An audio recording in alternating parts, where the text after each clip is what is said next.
Hi Bridget, Hi Chris. how are you doing? I'm very well, thank you. Thanks Happy New Year. so much for joining us. Happy New Year, of course. How was your break? Great. Good to get away. Good, Yeah. good. So I know you work pretty hard. Mhm. We've been trying to tie you down for an interview for about 2 years. It's not that long. For those who don't know, what is it that you spend your time doing? I manage a company Yeah, called Shujaz Inc., yeah, which believes that young people can take control of the future and make the future brighter and better for the whole of Kenya and East Africa where we work. And we produce Shujaz, yeah, which is a multimedia media youth platform yeah. that we've designed to reach and engage as many young people across Kenya and Tanzania as possible. We make a comic book. You might have Yeah. seen it fall out of the Saturday Nation Yeah. sometimes. We print over 500,000 every month. Wow. We have social media, events, radio, TV. Yeah. And out of that, because I know there's a lot of rich stuff that you see, trends and stuff that come out of that. What have been some of the things you've picked from that and gone, gosh, this is what's happening in this generation? I think the narrative that we hear outside of Shujaz is so different to what you see going on in it. So you Interesting. always hear people talk about the youth in Kenya or in Tanzania as the problem. What are we Right. going to do about the youth bulge? There's so much unemployment. There's so much, this is a problem that needs to be fixed.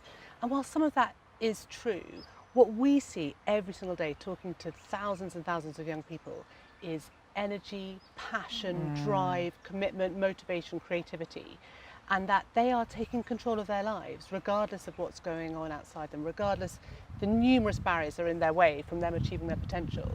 There's this dynamic, passionate force, which is really, really exciting.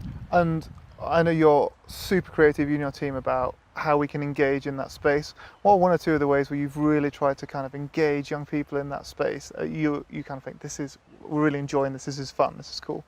Well, so Jazz is quite unusual in terms of a media platform in that we've created some fictional characters who embody the kind of key demographics and dynamics of young people in Kenya and in Tanzania. So we have this guy, DJB, who is sort of a social media influencer, and he reaches out to young people and says, look, no one's coming to solve our problems. It's on us. Let's share our ideas, let's share our stories, our challenges, but also our barrier breaking solutions, and share them with each other and encourage and inspire each other with our own stories.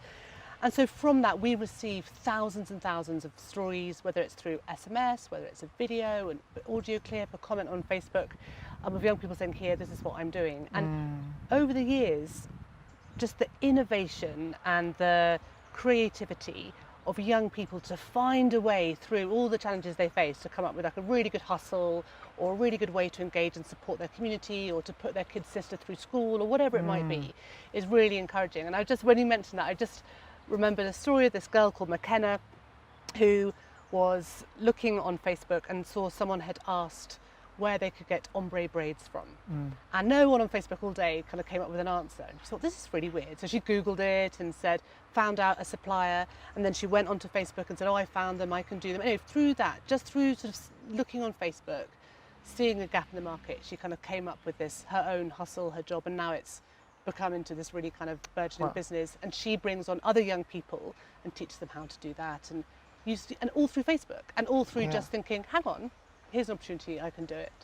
And I think harnessing creative talent is something you've become really passionate about. But one of the conversations we've had as well is this kind of almost that the church distrusts that passion, that creativity in us, as though if you're not being a missionary in the darkest parts of the world, then somehow you're not doing the right thing for Jesus. But that's not true, is it? It's crazy. Yeah, no, it is crazy thinking. It's certainly been part of my experience in the past of some of the churches that I've been to. That, if I'm not working every single day explicitly on a Christian type of job, then I'm somehow not living, really sort of living my life for Jesus. And I knew when I was quite a young Christian that even though I sort of felt like I wasn't getting my life right, I was working at the BBC, that somehow I should be doing something different.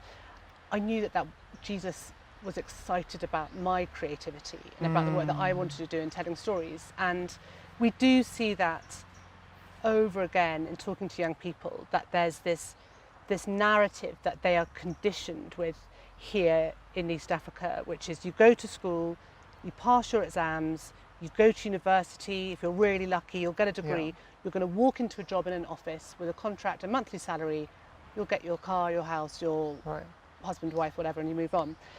But that is only an opportunity for so few.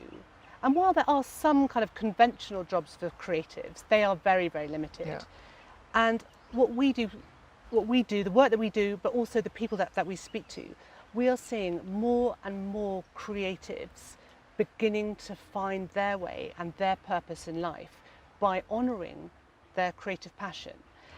But there's a huge conflict that comes with it. Yeah. First, on the sort of from the earthly sense, like, is this really a job? Is it really, valid? Am I really living up From to parents, my parents' expectations, the expectations of my community? But also that inner voice. Am I actually, am I doing enough for God if I'm writing, if I'm drawing, if I'm taking photos? And I certainly think some of the people that I've met doing this job who are fully passionate about Jesus and their role are people who are living their purpose. Now, whether your purpose is to be a creative, or your purpose is to be a pilot, or your purpose is to be a missionary, honouring that small voice inside that excites you and lights you up. And I feel so sad when you meet people who do have that passion to be creative, and yet the voice in their head is saying, this can't be what I spend my time doing. This can't be my real job, my real kind of pursuit, because it doesn't live up to the expectations of a Christian. Yeah, and the danger is we make the light that we have only shine in the church. Yes.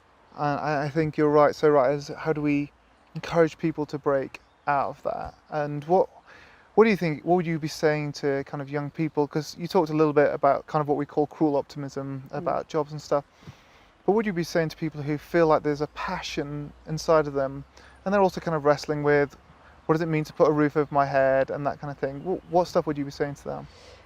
I think that there's a real challenge in the creative industry or amongst creatives that we think the passion in itself is enough. So if I'm passionate about music, or I'm passionate about drawing, or whatever it might be, that passion should either I have to put it to one side and get a proper job, or I'm going to just, my passion will get me there. And I think there has to be a mixture. So I think if, as a creative, and I am a creative, in some respects, it also takes a lot of hard work. Right. You have got to be as disciplined about, if you want to pursue a career, we all need money. Yeah. We all need a roof over our head. We all want to buy cool branded shoes. We all want to look after our family. But you need to apply as much discipline and diligence and resilience in the creative space as you would to becoming an accountant. Yeah. And I think there's a sense that, the creatives, we can just sit and kind of, I'm going to draw once an hour, now and again, or just hang out with other creatives, and the goods are going to come. Yeah. But I think for those, the people, the creatives who we've ended up working with on Shoe Jazz as illustrators, videographers, cameramen, whatever, have worked and worked and worked in their own time, off their own back, learning how to do animation, drawing since they were little. And then when you get a chance to meet them and that opportunity comes, they can bring out and say, look at all of this stuff that I've done. Here's my show reel. Here are the drawings. And they don't have to be perfect, or the writing doesn't have to be perfect. But you see in that person someone who's going to apply themselves to their creativity. And then the goods come. Yeah, and I think for many, I see this narrative of we just kind of accept fatalism around it, like, oh, no, it's all right, God will put me there if it's meant to be. But actually, this is God's power coupled with what we can bring as well. And I think one of the things I loved about what you've spoken about in your story is that this is a partnership. I do what I can, and God meets me where I can't, kind of thing. It's been so great talking to you. I've loved hearing more and more about your story. But as you close, what would you say to those? What would you say to people who they're kind of passionate about their walk with Jesus and struggling to figure out what does that mean for me going forward? Because I know it's a wrestle you've had, isn't it? I've had a really long and complex relationship with God since I sort of met him, aged about 28, and my lack of faith along the way that God doesn't have a plan for me, that He doesn't have a hope and a future, has been contradicted time and time again by God when I have sat back and trusted and let God do His work. And when I've taken control and tried to force things and make things happen on my own terms because I've got to prove that I am this creative person, I am going to have a business doing this, nothing's moved. And when I've kind of sat back and said, well, God, you know the desires of my heart better than anyone. You gave me those desires of my heart. Help, let me do your will. What is it? And trusting, and also just knowing that things take time. And it's only 10 years down the line or 20 years down the line when I look back and I see where God closed doors and opened them. And when the doors close, how frustrating it is. But if I turned around and given up when the first door closed, I don't know, I certainly wouldn't be in this like incredibly exciting, dynamic place. And so I guess it would be faith and trust and prayer and just waiting on God's timing. Yeah. Thank you so much, Bridget. It's great to have you. Thank you very much, Chris. Take care.